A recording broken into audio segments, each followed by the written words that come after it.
between Magnus Carlsen and Liem. Magnus Carlsen up by 1 point. White pieces in game 3. If he wins it, he's going to be ready for the semi-finals.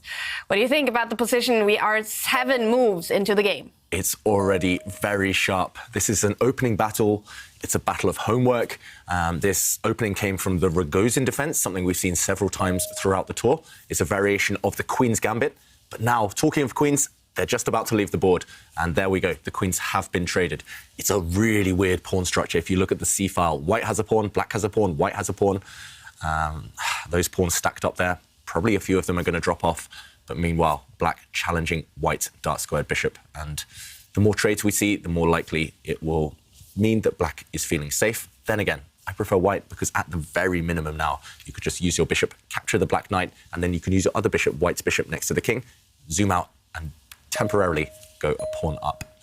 It feels like Liem has done his homework just by the speed he's playing, but he does have some questions to answer. White will be a pawn up in this game. And double pawns. That's the problem for white. A pawn up, but the quality of the pawns is not good.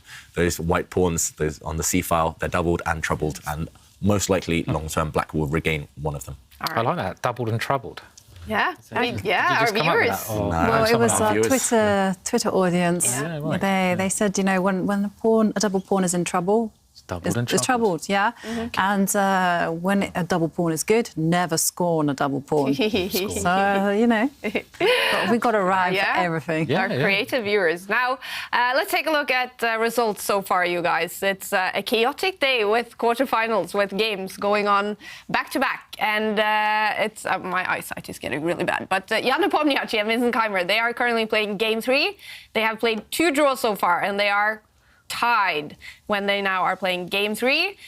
Ding Liren, he won the first game against Artemiev.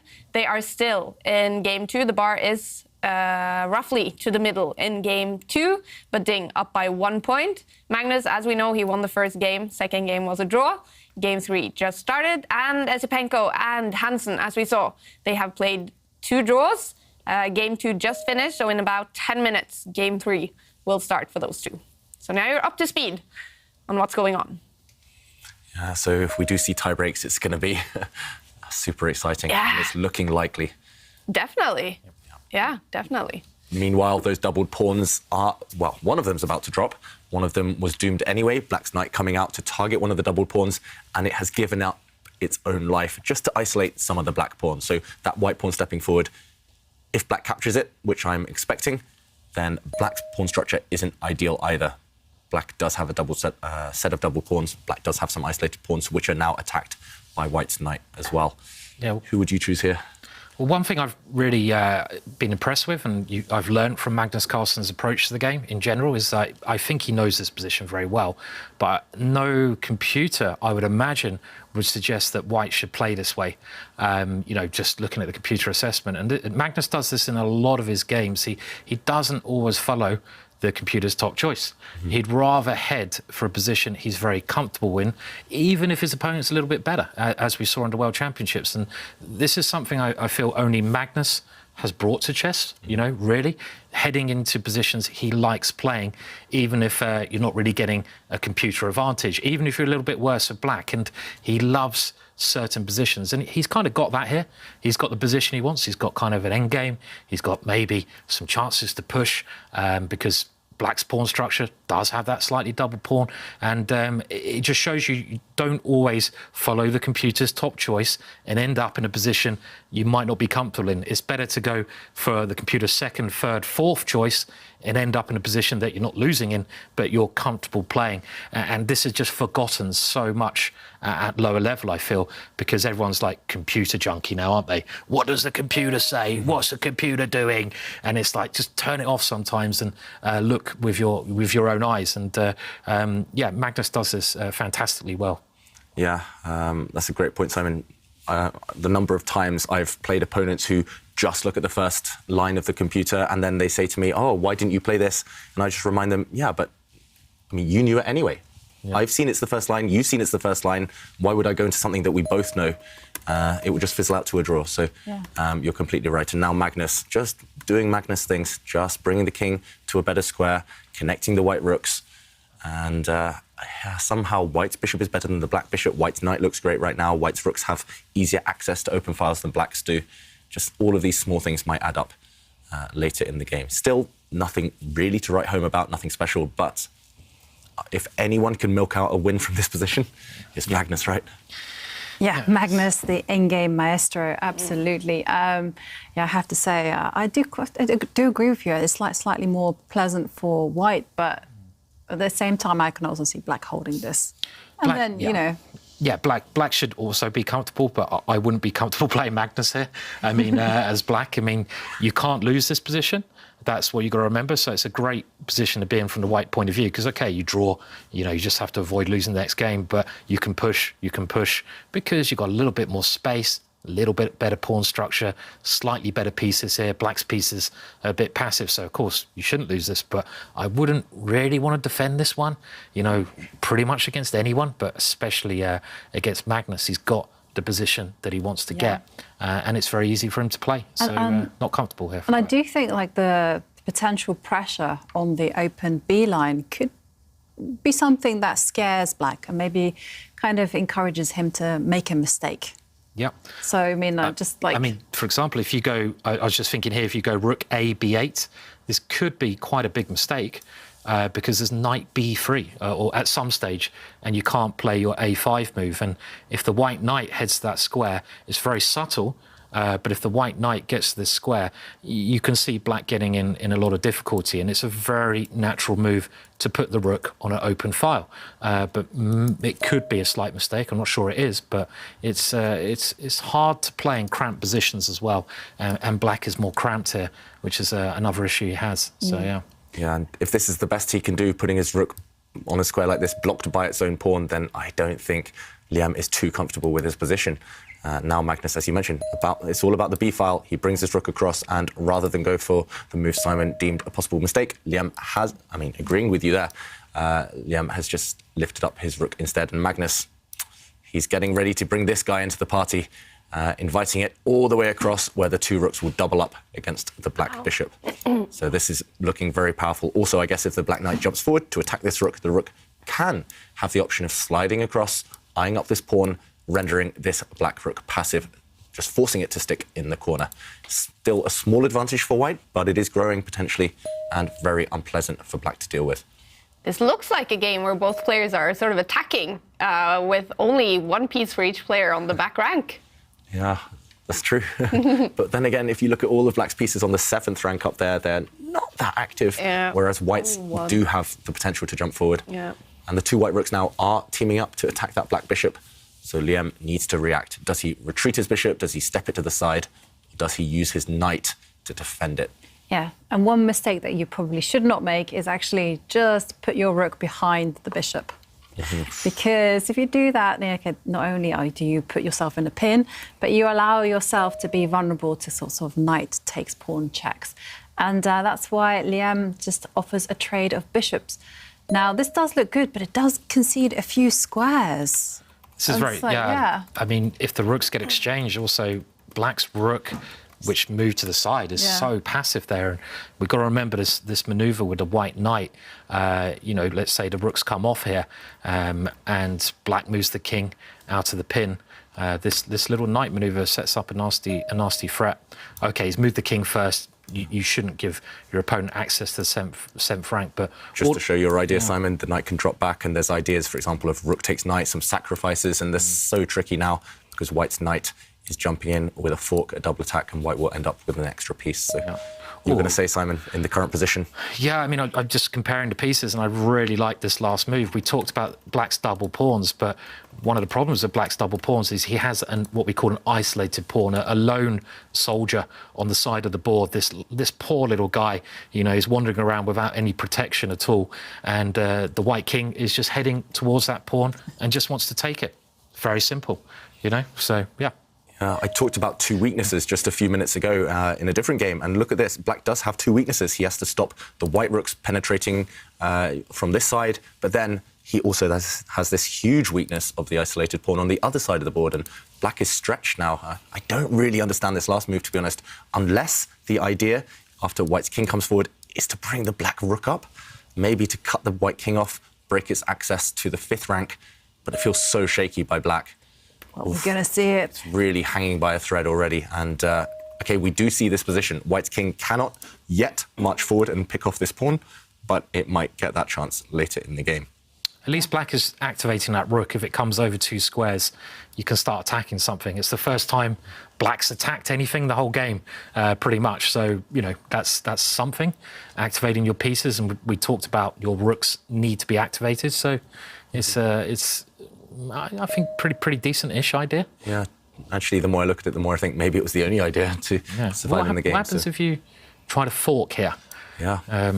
You know. Yeah, you can fork the knight and rook at the same time, a double attack, but then White can counterattack with his rook and step forward. Can I show it? Sorry, something's just occurred to me. OK, show Instead it, Simon. if you go rook g5, oh no, I've dropped my pawn. Oh dear, I've lost a pawn.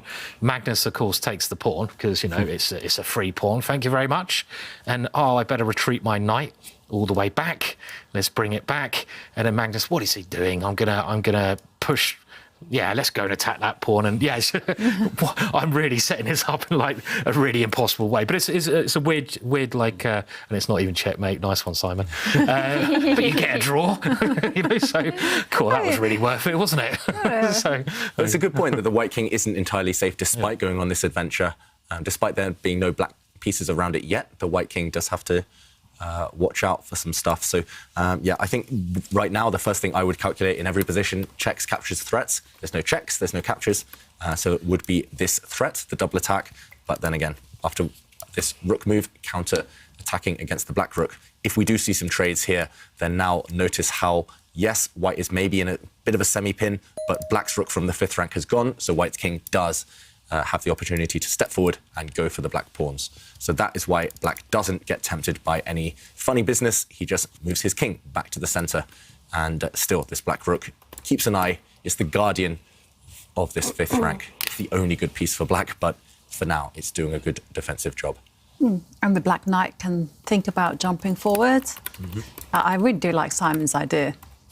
Going for the White king. I shouldn't be looking at checkmating here, really, but it's sort of, you know, I just see the White king is kind of like, you know, it's a very active piece, but you have to guard your king very carefully, even in the ending, and, you know, you just have to be aware of that sometimes, but I don't think it's an issue here, in actual fact. But maybe black is holding the balance, you know. I think he's done this idea of activating the rook was very clever, I feel, for black. And whilst we're waiting for Magnus to reply, I just wanted to share with you one selfie from Makis Grigo, who thanks us for the entertainment and says, mini masters Luke and Nicola with their blunder master dad. Did you both have dads that played chess? Yeah, definitely. So blunder masters. My dad, you say?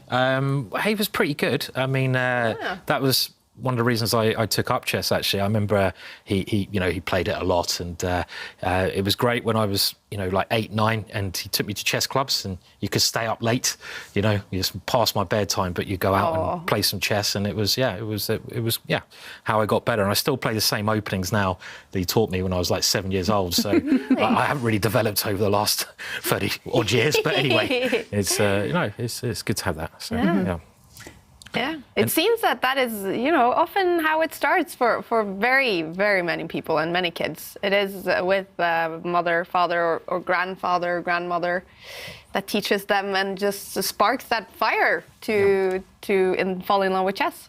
Yeah, even players who maybe don't play too seriously and they kind of leave the game, but then they come back to it years later. It's often the first thing they talk about is how, they used to sit by the fire with their grandparents. Yeah. And that's really nice. Yeah. My dad taught me the moves, but he barely played, and I think I beat him within the first hour when I was 5 years old, and he said, OK, never again. And we never played another chess game against each other after that first hour. So. Well, you immediately showed a big talent then. But I'm still unsure whether he let me win or whether I actually genuinely won. But then we never played again, so that makes me think, I don't know. But yeah, I mean, you're right, Kaya. It's just this bond with chess, and if it's forged in a way like that, then it's going to be for a lifetime. Yeah, it's fantastic with chess as well, right? Because it doesn't matter what ages you are. You know, kids can play with grandparents or parents, and they can keep playing for the entire life. And even when the kid gets really good, you can always have some sort of handicap, right? So you can keep playing and competing in some way. Yeah, I mean, it doesn't matter what age you are. I mean, it just translates everything. I think it's, you know, it translates your age, your religion, where you are in the world, you know, everything. When you sit at the board, nothing else matters. And there's not many games that can do that, you know. So just forget about your background, everything else. You're just playing on the board, and it's the beauty of chess. You can just lose yourself in the squares, and that's what I find beautiful. It's you know, it's meditation for me. You know, you sit down, you lose yourself in the game, and you find it fascinating. So it's really good for that. And on the age topic, I recently saw a picture of the world's oldest grandmaster who turned 100 a couple of weeks ago, and there was a picture of him playing, I think it was like a 6-year-old. So it's like a 100-year-old playing a 6-year-old. It's I mean, that's why we love chess. Yeah. Oh, what an incredible game this is, you guys. And it's intense in this competition, the Airthings Masters. Magnus Carlsen fighting to qualify for the semi-finals. He's going to need a win in this game, or in the fourth game, or only a draw in the fourth game. Liem. He is down by 1 point. He needs to win one of these two last rapid games to take it to tie breaks. Any chances for that in this game? Possibly, at least if we believe the evaluation bar. I'm surprised. I'm trying to understand, to be honest, why the evaluation bar has gone off in Black's favour. Still not by much, but it does mean that maybe Magnus has given a small opportunity to Liem to activate his pieces. And I think that involves a combination of some of the ideas we've already been discussing. So just to explain what's going through Liem's mind, as he ticks down on the clock, it's a rather worrying clock situation. I was about to say he could combine, maybe bring this knight around towards the white king, with ideas such as pushing this pawn forward. He's gone for a different idea, however, bringing his rook across, and he's going for white's isolated pawn here, but then again, he has abandoned his own isolated pawn on the side of the board. So a bit of a risky one there by Liem, and I think it's mainly the clock situation that will stop him winning this game, or at least even creating anything. It still feels slightly easier for white to play, as long as white avoids any tricks to do with the white king, for example, or to do with any forks of double attacks that we mentioned.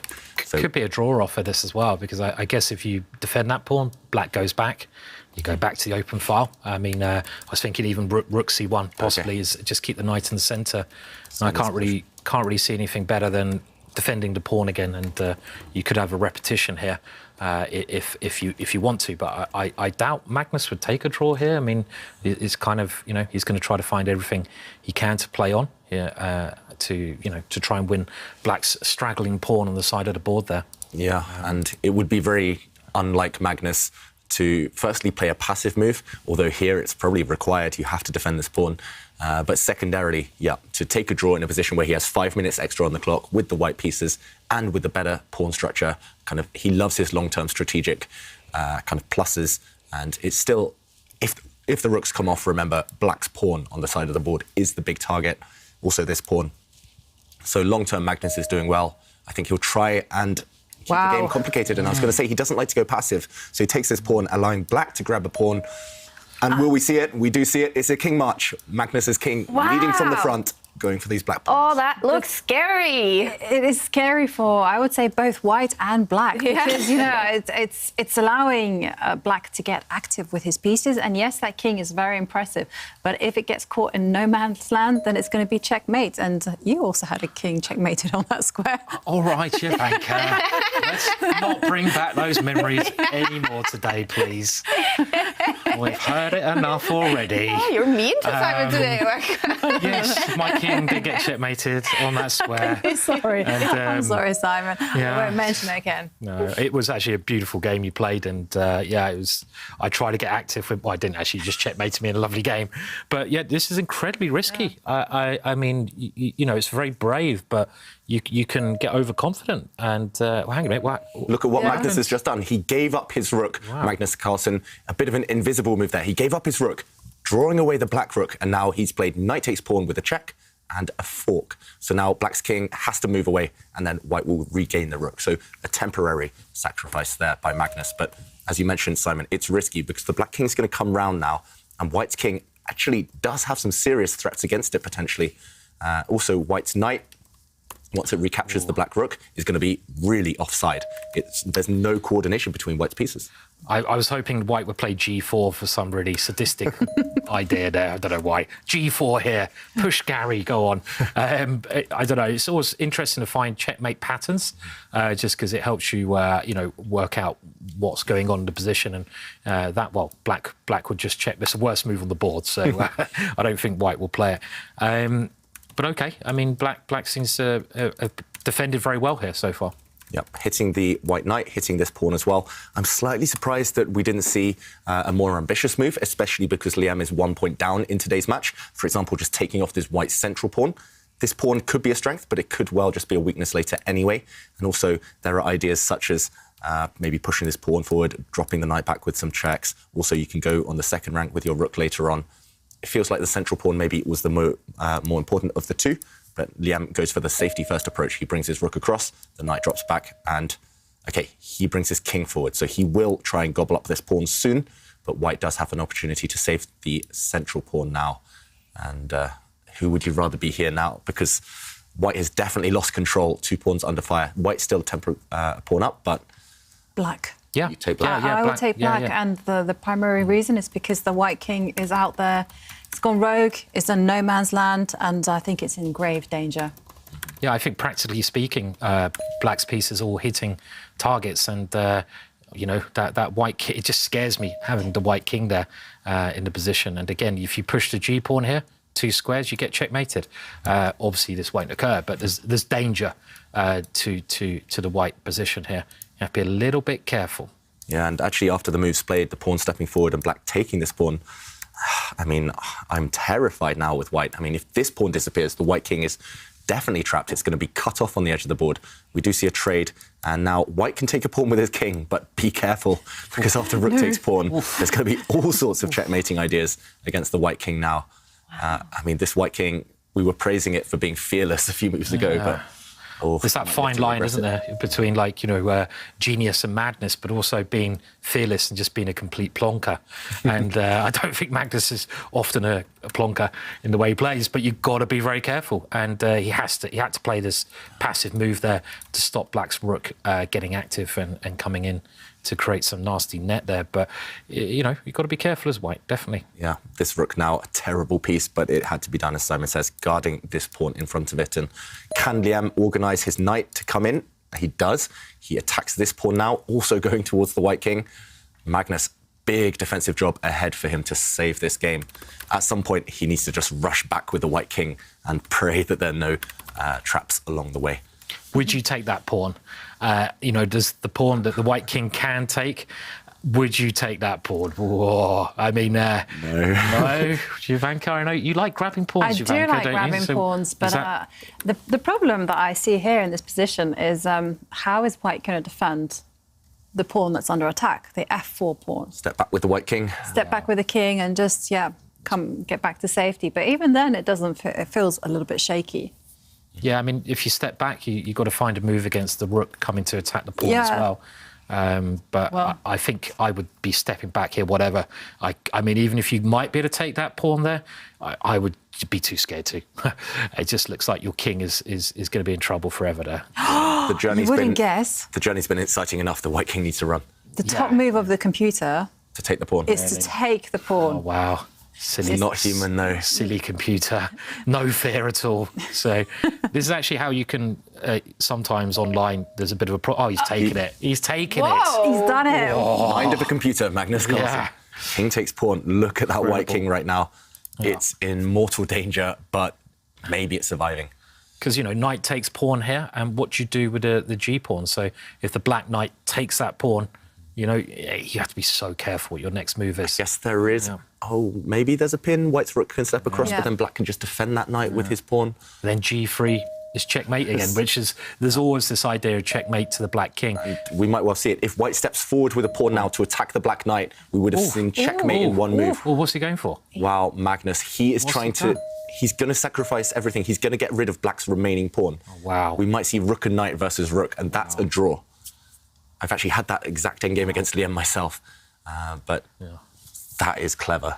Oh, wow. So delicate calculation there, because you miscalculate even slightly, you're just a piece down. So you've got to be so confident to play in this manner. Unbelievable. I mean, knight and rook versus rook is a draw. Bishop and rook is much harder to draw, but there has been cases where one side has lost defending that. I think it was was it Judith Pogo, Kasparov? She lost. She lost with the rook. So and there was a story Bobby Fischer had this ending as well. So let's imagine all the pawns are removed from the board and you're just left with the pieces. And there was a story that Bobby Fischer was playing someone. They went into this ending and his opponent offered him a draw, because of course it's a draw. And Bobby just said, "I'm a piece up. Don't ask me again." So, don't know if that's true or not, but someone told me that, and you've got to defend still. So the white king's over in the corner, some chances. Yeah, possibly. And now Liem has two kind of options. He can either move the black knight out of the way, it is attacked, and then white's rook will go and remove the remaining black pawn from the position, or black's rook can swing across and take a pawn with check. But then the white king will move towards that remaining black pawn, and that black pawn is going to fall off the board. We will see that endgame, rook and knight against a rook, and that will go on for 50 moves. Whoa. I'm pretty sure Liem will try everything he can. I played him in St. Louis in the US in 2019. He had a rook and knight against my rook in a classical game, a long play game, and he played for 50 moves until it was no longer possible, until I could claim a draw. He tried to beat me. I managed to hold it in the end, but I think we're going to see that endgame, and Liem just checking that he can't keep the black pawn alive, but I don't think he can. Well, we have one big result in another quarterfinal match. Jan Nepomniachtchi has won Game 3 against Vincent Keimer. That means Nepo is up by 1 point in that match, and it also means then that Vincent Keimer, he has to win Game 4 to take that one to tiebreaks. If it is a draw or a win for Nepo, then the Russian will be ready for semifinals. All right. And this one, Magnus, with a draw here, it's looking good for him. With a win, it's going to be over. Is that even possible, a win for Magnus in this game now? No. Okay. He is fighting for a draw. He's fighting for a draw, and barring some finger slip or mouse slip or anything, then he will get the draw. Okay. Yep. But it could be a long game then. It will be a long game. It's going to be. I unfortunately don't think it's going to hit 100 moves, because now we're at move 38. The pawns will disappear. The pawns have just disappeared. It is rook and knight against a rook. So now the magical number will be let's wait for it, move 89. Okay. Yeah, it just disappeared on the last move, on move 39. So there's 50 moves now. Liem has to win either by checkmate or win the white rook. Otherwise, the game will be declared a draw. And I mean, they have sufficient time, right? Well, okay, Liem is down to, is it 3.5 minutes? On the clock. Is that sort of sufficient the time to keep, fighting? Definitely. Yeah. It is sufficient time. The problem is that the defensive technique is pretty straightforward, though, for white. I mean, it's just all about checking the king. And, you check from the side, you check from behind. Behind is a really good way to check. I did see, actually, only 2 weeks ago, one of England's best players, Quang Jones, had this in a tournament online, and he lost to Hikaru in this ending, actually. Hikaru tricked him, but I think with a time situation, Magnus can, if he gets to a position where he has to make a decision, he can spend that little bit of extra time, and I don't see any way he will lose this, but, you've got to play on if you're a piece up. Yeah, and just to explain the defensive manoeuvre, at some point you will get cut off on the side of the board with your king. White's king will look like it's about to get checkmated, but that's when, as Jovanka mentions, a check will come, or the white rook will pin the black knight, and then no matter where the black king goes, the white king will go the other way. If the black king goes one way, the white king will run to the side. So even getting cut off on the side of the board, it's not really an issue here, like it is in some endgames, for example, rook and bishop versus rook, where you really have to be precise if your king is near the edge of the board. And, so talking about long games, David, as you mentioned, you were getting very excited when you heard the number 100 come up. Now, but you get more excited with the number 200, don't you? I mean, you had this famous game where you nearly broke the world record. No, so I'm bringing it back in again. I could have broken it. So how many moves did your game go on for? I think it was 236. But 236. You think? And you 236. It was 236. The world record was 269, but that was played in the days where the 50 move rule was a 100 move rule. So I don't think that should count in the record. I have a feeling you will be going for that world record when the match against Nils Grandelius starts in a week. Probably when I'm commentating Are you on ready, it, and Simon? I'm like, 10 hours later, and David plays another move, and Niels plays another move, and yes, thank you very much, David. I can confirm we're playing the same time control as the World Championship match. Okay, nice. For half of the games, and then a shorter time control for the other half. But the first half is the long time control. So you could see a repetition, for example, of Magnus Carlsen against Jan Nepomniachtchi, Game 6, where it was, 130-something moves? Yeah.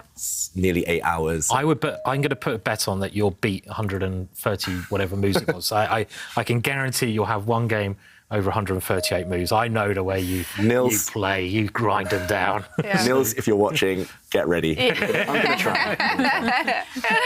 Bring coffee, Nils. You're going to need it. And meanwhile, look at this. The White King has been cut off on the top rank, on the 8th rank.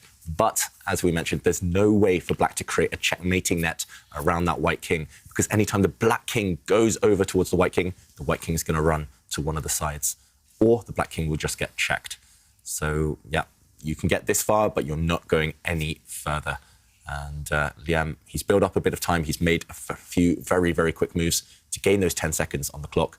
And he's trying to work out whether there are any tricks in the position. Usually the tricks do involve getting the White King right into the corner, but even that is a draw. So, OK, he steps back with the Black King. And now if the White Rook continues checking, then the Black King will at least be able to hide behind its own knight. But even that is...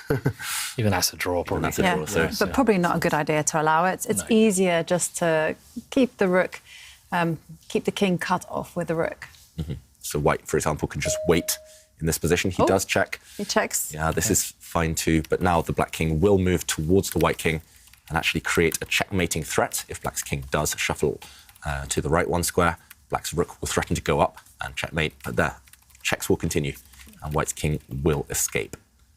So, it's important for the White King to run to the centre, you know, just in case. Remember that line from Arrested Development, run for the seas.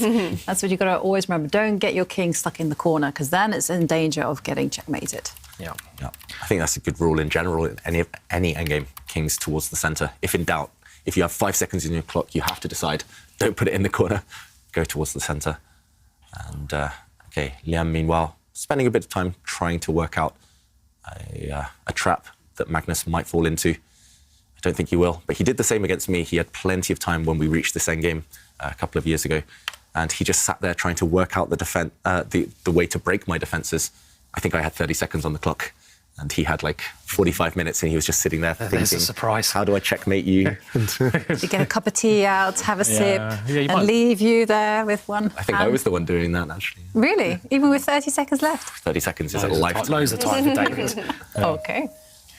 Oh, look at that. They jumped to the other side of the board there. So, that's impressive. Small delay there, but the moves did come. And White's King, as we mentioned, as soon as the Black King went towards it one side, the White King went the other way. And now, look at this. The White Rook couldn't check the Black King because the checks were blocked by Black's Knight. And this is a key defensive technique. You go to the other side. Black's Knight can't block both checks from both vertical checks and horizontal checks. So it's a good way to try and annoy the opponent's king. So check, White's King will step back and attack that rook. Also just slide one square across. But still no danger yet. But if the White King goes to the corner, or is forced into the corner, then maybe some chances. Okay. And Liem trying to do that with a check. Yep. Defending his rook. Now White's King, again, forced onto one of the sides of the board. Yeah, I mean, I think even in this ending, we're seeing that the activity of the rook is so important. And if Magnus keeps that rook as far away from the king and knight, he's going to be OK. If you bring that rook towards the Black King, that's when it gets dangerous, because you run out of squares for your rook. So you've got to distance yourself, and that's why rooks are so much more powerful in the ending than they are, in the opening stage of the game. And not much progress being made here, but we've got still some moves to go to. So yeah. And the White King is now going to start making its bid for freedom. There you go. Yep, running Wants around. to move up the board. And move 89, right. Game 3 between Ding and Artemiev. just started. Ding is up by 1 point. If he wins this game, he's going to be ready for the semifinals. Artemium, he needs at least a draw. And Itipenko, Hansen, game 3 also started between those two. And I think maybe the bar is slightly over to Eric Hansen's side. And they are tied after the 2 first games. Janne Pomniachtchi is up by 1 point against Keimer, and game 4 between those two will be starting in just a few minutes. And that's going to be a must-win situation for the German 17-year-old. Yeah, and Simon, you mentioned that good point of keeping White's rook as far away as possible. Also, that avoids any knight forks, any double attacks. I've seen plenty of blitz games end that way, just White's rook and White's king, just within distance of each other, and the black knight gets to attack them both at the same time. But it's actually a similar thing if you take the black rook off the board and you're just playing, you're trying to win with the rook against the knight. You've got to keep the king and knight close together. So it's like just these little rules that if you know them in the ending, it'll make your job of defending a lot easier. But yeah, White's just keeping the rook as far away as he can here, so it doesn't get a nasty fork. And we've all fallen for a fork at some point in our lives, haven't we? Many times. So, yeah. Many times. And backward so knight moves. Oh, all these painful ones. Knights are so tricky. There's such tricky pieces. No, they totally are, especially when you don't have so much time in the clock. You know, they're saying if you've got less than 30 seconds left and you're not getting time added, a knight is almost worth more than a rook. Yeah. Which is crazy because just of this whole kind of circular movements. I learnt that to my cost when I was playing against Magnus, age 10. I lost my rook to a backwards knight move, so yeah, definitely some stuff to watch out for. And Simon, you mentioned it, even if black loses his rook here for free, it's still a draw. Still a draw, yeah. Then we could see another 50 moves, and then we'd reach the magical 100 mark. But meanwhile, no progress. Yeah. But is it, you said move 89, correct? So after black's 89th move, the game is a draw. Okay. 8 more moves left, I think. So is that right? Yeah. So, and notice how White's king, it was trapped on one side of the board, but there was no way to break through. So Liem tried to flip the board. So White's king is on another side now. He's just trying to confuse Magnus by putting the White king on different sides of the board. Sometimes visually it's quite hard. But the problem is it's just so hard to combine all of black's pieces together. They're defending each other now, but there's no way to trap the White king on the edges. So, yeah, really instructive. Anyone at home trying to learn how to defend this endgame, play through this game. Rook and knight versus rook, it does happen, actually, a fair amount. Yeah. And White's king now just attacking the black rook. He's running out of moves, Liem, as well. Yeah, there's only about 6 more moves to go here. So as long as something outrageous doesn't happen, it will be getting to that draw very, very shortly. I think, We're seconds away now from the result. Yeah. I don't think either of these players know how close we are to move 50, but the computer, just the interface, the Chess24 interface they're playing on, will declare the draw automatically. Okay. Once we hit black's 89th move. All right. Yep. So it's getting very close, and that means it's also getting quite close to a semi-final for Magnus Carlsen. He only needs a draw in game 4. But he will have the black pieces, and Liem, he has to go for the win in that game to have chances to take it to tiebreak. So that should be a very, very interesting game 4 coming up in then 15 minutes after the last move in this game. Okay, so just a couple more moves now. This is really brave by Magnus, actually walking his king into the eye line of the black rook, allowing what we call a discover check. But here, the white rook is far enough away that there's nowhere for the black knight to attack it. So I think they had a very strange incident. I think it was in the European Championships or some tournament recently, where it was checkmate in 1 move, forced, but they had made 50 moves, so it was actually a draw. I can't remember the competition now. So even if you've got a forced checkmate, it's like, oh, they've drawn there, sorry, yeah.